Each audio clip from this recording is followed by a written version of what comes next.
Guys, luluto na natin yung nahuli natin and yun, nag-iinit na tayo ng kawali. Init na tayo ng kawali. Guys,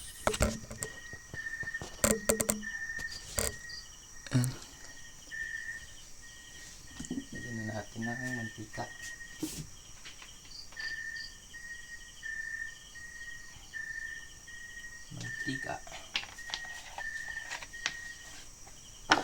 Then ito nga pala yung nahuli natin, guys. Yan yung palos sa yung hito.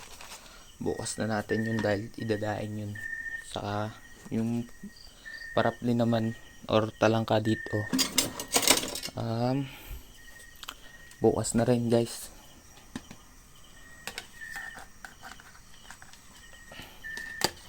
Medyo matalsik to, kulong-kulong na mantika. Inahan natin silin. Yan siya. Yan, guys. Yan.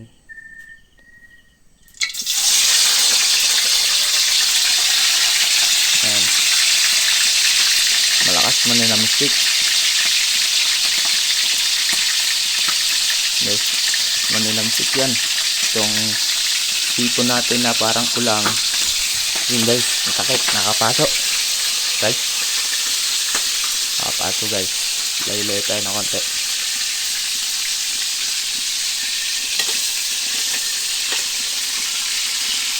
Yan. Bale, kuha muna tayo lagay ng hipon. Yan. Diba? Ito na lang, guys. Yan. Mabilis lang kasi dito gumagalo itong hipon, guys. Medyo takot ako sa mantika, guys. Pasensya na po. Yan. Yan, guys.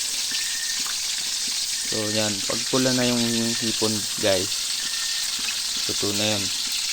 Yan. Ulam natin yan ngayong gabi, guys.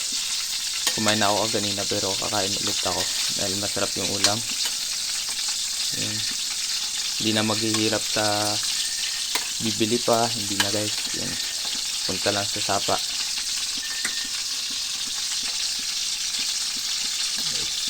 So, yun, may mga bulig din. Biya.